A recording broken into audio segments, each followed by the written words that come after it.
When I was growing up, I always felt like I was different from my family. My name is Jenny, and my family has a long history of owning restaurants. My dad, Joe, is a big and loud man who runs our family restaurant very strictly. My mom, Linda, is always busy managing the staff. Then there's my older brother, Mike. He's seen as the perfect one to take over the business.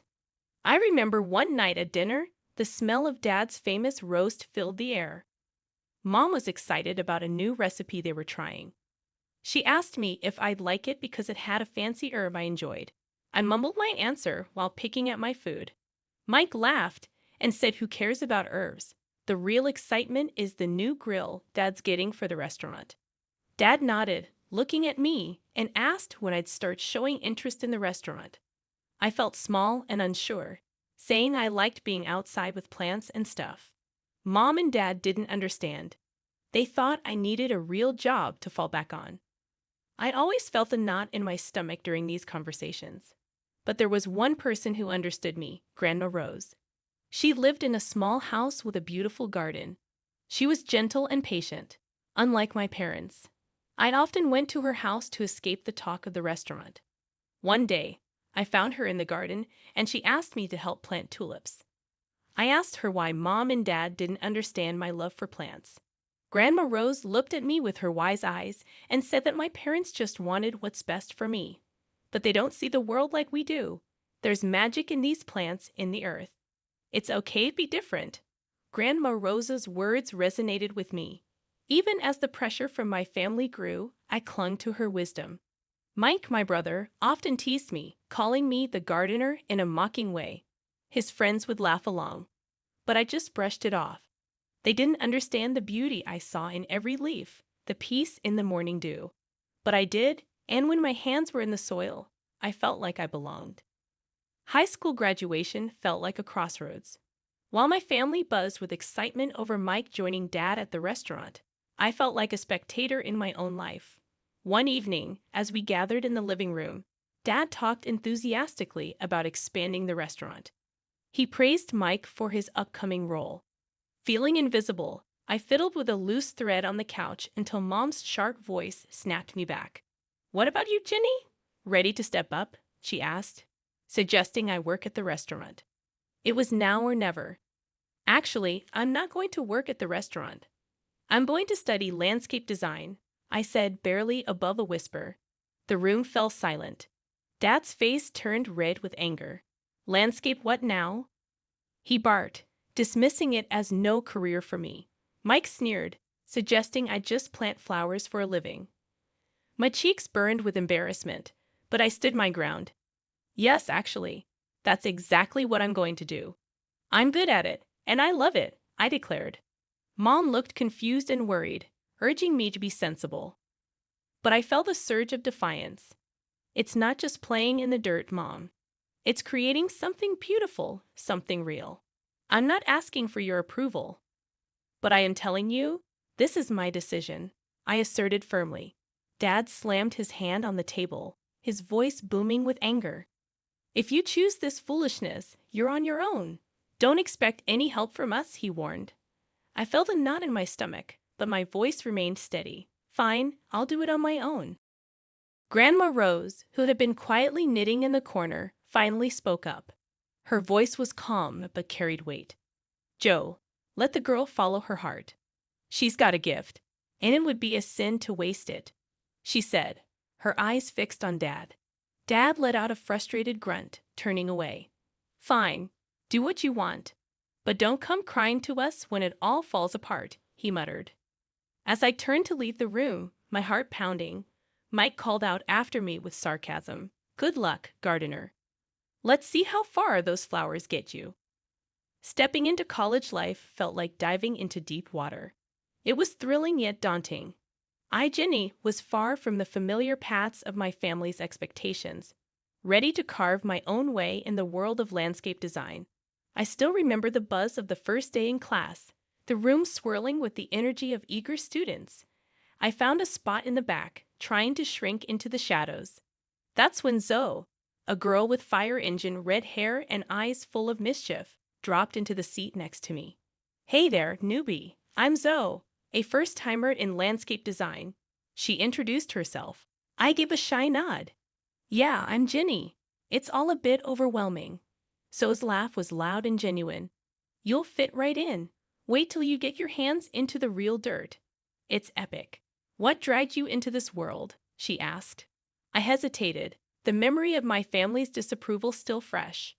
I've always loved plants, the outdoors. It's where I feel right, you know? Her grin widened. Perfect place for you then. Classes were a whirlwind of learning and creating. I absorbed things like a sponge, from the science of soils to the art of design. I was finally speaking a language I loved. After one particularly intense session, Mr. Davidson, our professor, a man as tall and sturdy as an oak, called me over. Jenny, your designs. There's something else. You've got a real knack for this, he said, his voice serious. Mr. Davidson's encouragement stunned me. Really, thank you, Mr. Davidson. I'm just trying to do my best, I replied humbly. Leaning forward, his eyes piercing, he said, there's potential in you. Don't let it go to waste. Push harder. His words became my mantra. I moved into a studio, my designs becoming more ambitious, more expressive. It was exhausting but exhilarating. But even in those moments of joy, a part of me yearned for my family. Despite everything, one quiet evening, I gathered the courage to call home. The phone rang, each tone heavy with anticipation. Finally, Mom's sharp voice came through. What do you want, Jenny? Her tone stung, but I pushed on. I just wanted to check in, see how everyone is, I said. She snorted, her voice dripping with scorn. Oh, now you care. After running off to play in the dirt, abandoning your own family.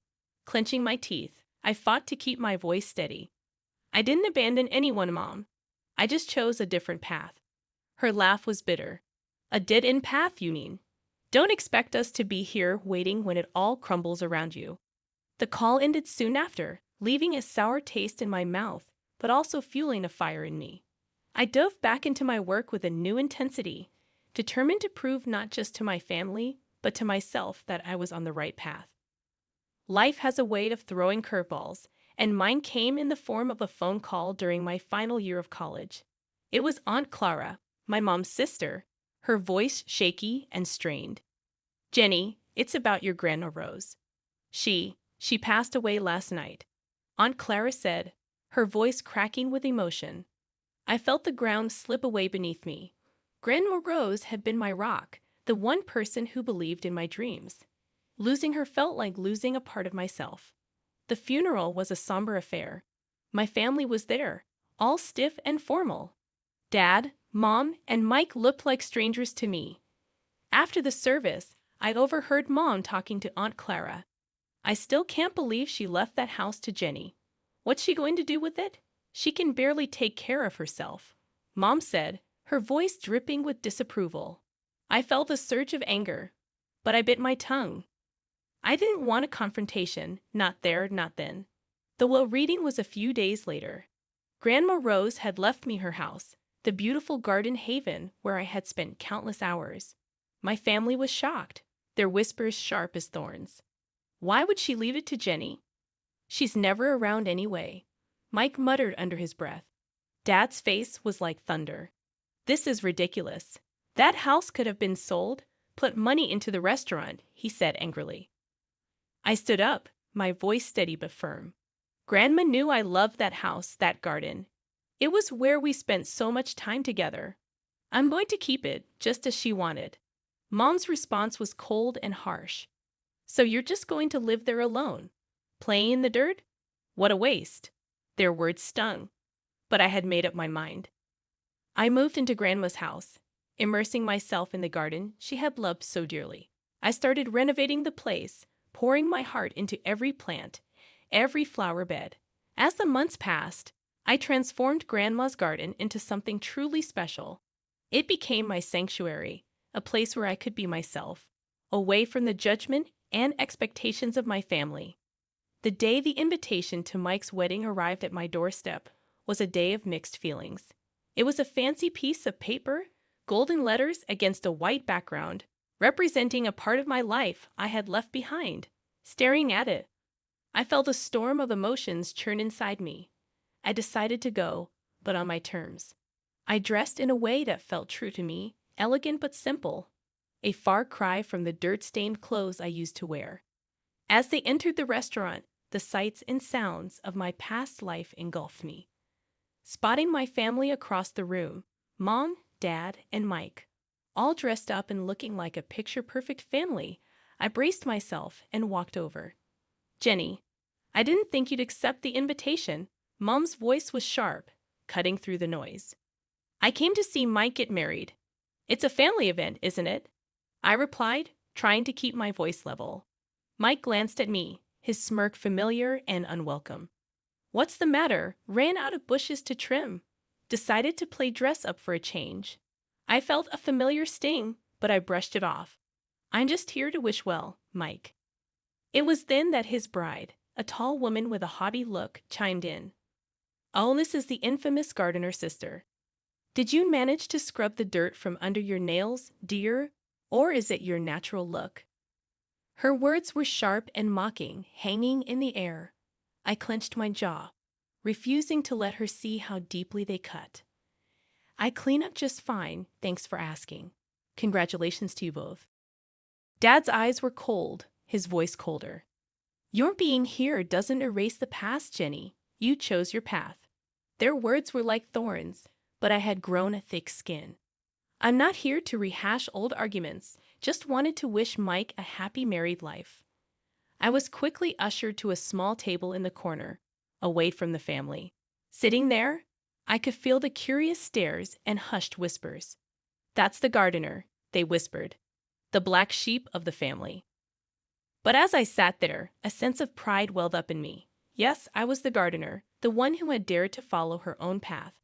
I was no longer the shy, unsure girl they remembered, but a woman who had found her strength, who had bloomed in spite of them. My discomfort only grew as the evening stretched on. Sipping my drink, I tried to make myself invisible. But that plan fell apart when I caught the eye of some guys I knew from childhood. Mike's friends, the same ones who used to join him in mocking me. Look who's here, the family's little dirt digger, one of them, Jake, sneered as they approached. I took a deep breath, steeling myself. Actually, it's landscape designer, but I wouldn't expect you to understand the difference. Their laughter was harsh, grating. Oh, listen to her. Thinks she's all high and mighty now, Chris added with a scoff. I bit back a sharp retort, my hands clenching under the table. I've worked hard for my success.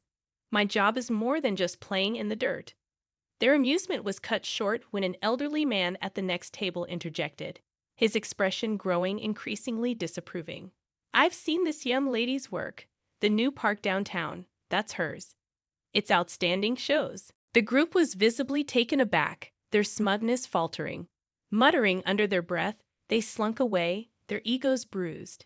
Emboldened, I decided to venture out from my safe corner, mingling through the crowd, dodging glances and whispers. That's when I overheard Mike speaking to a group of his friends.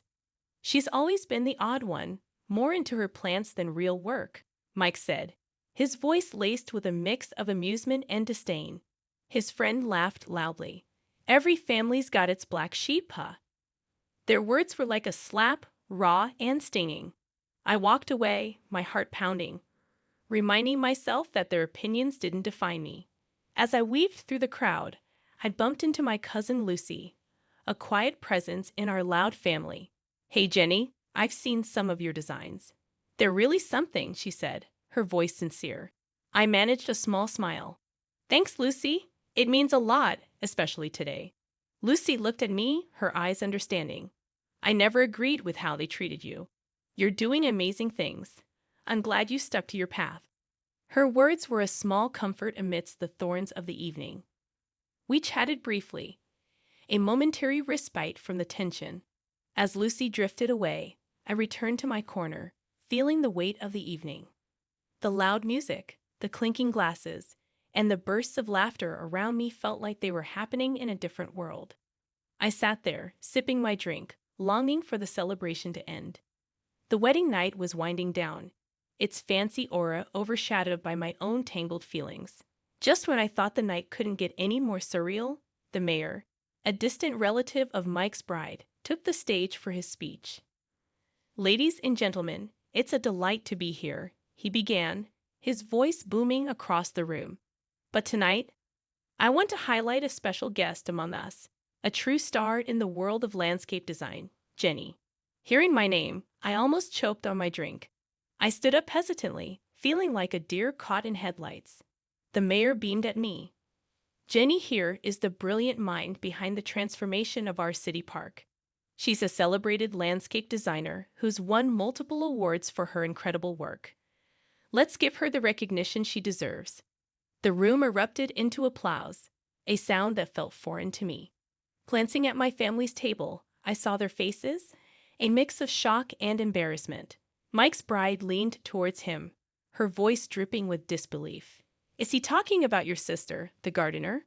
Mike mumbled something, looking like he wished the floor would swallow him up. The mayor's praise continued. "Jenny's work has revitalized our city. She's a true talent." Amidst the clapping, I felt a surge of confidence.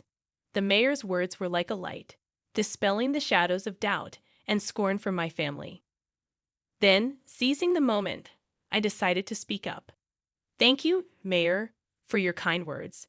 It's an honor to contribute to our city's beauty." I paused, my gaze sweeping over the crowd, settling on my family. "It's funny, isn't it, how life turns out? Mike, you and your bride are perfect for each other. Your shared talent for rudeness to others is quite remarkable." The room went silent, the air thick with tension. My parents, my brother, and his fiancée blushed deep red, their shame as visible as if I'd slapped them. Mom's voice cut through the silence, sharp as a knife. "Jenny, what are you saying?" "This is your brother's wedding," Mom interjected, her voice laced with concern. I met her gaze unflinching. "Just speaking the truth, Mom, something our family seems to struggle with." Mike stood up, his face red with anger. "You can't come here and talk to us like that." I held my ground, my voice steady. "I've earned my right to speak, Mike. Maybe it's time you all listened." The confrontation ended with Mike sitting down defeated, and the room slowly buzzing back to life. The mayor gave me a nod of respect before moving on. As I sat back down, the weight of the night lifted slightly. I had spoken my piece, stood up for myself in a way I never had before. I was no longer just the gardener or the outcast. I was Jenny, a recognized landscape designer, someone who had grown past her family's narrow expectations. After Mike's wedding, word got out about my success as a landscape designer. People were buzzing about the awards I'd won and the projects I'd aced. It felt like stepping into the sunlight after years in the shadows. And then my family came calling. One afternoon, while I was busy sketching out a new garden design, my phone rang. It was Mom. Her voice had a sweetness to it that felt out of place. "Jenny, darling, we've been hearing so much about your work. Your father and I are so proud of you," she said. I raised an eyebrow. "Really? That's a change of tune." There was a pause on the line. "Well, we were thinking maybe you could come over. We'd love to see you, catch up on things." I could almost hear the gears turning in her head. "Catch up or catch onto my bank account?" I shot back. Mom's voice faltered. "Jenny, that's not fair. We're family." The word family hit a nerve. Family like when you all but disown me for following my dreams. Seems like family matters when there's money in the picture. Before she could respond, I ended the call. I wasn't about to let them back into my life just because they smelled success. A few days later, there was a knock at my door. Mike was standing there, hands in his pockets, looking everywhere but at me. "Hey, Jenny, can we talk?" he mumbled. I crossed my arms. This should be good. "What do you want, Mike?" He shifted uncomfortably. "Look, I know we haven't been great, but you're doing well, and I was wondering if you could, help me out a bit." I couldn't believe what I was hearing. Help you out? After years of calling me the gardener and laughing at my ambitions? Mike's face reddened. "I didn't mean it like that. It's just that things are tough." I cut him off. "Save it, Mike. I'm not your ATM. You and the family made it clear how you felt about me. You can't just waltz back into my life when it's convenient." After he left, I sat in my garden, surrounded by the beauty I had created. My phone rang a few more times over the next week, more attempts at reconciliation from my family, but I didn't answer. I was done with their fair weather affection. I had built a life for myself, one that didn't need their validation or their greed. I was happy, successful, and free from the toxic ties that had once bound me. This wasn't just the end of a chapter. It was the beginning of a whole new book, my book, and I was going to make sure it was a bestseller, written on my own terms, in my own style. The new growth in my life was just starting, and I was ready for whatever came next.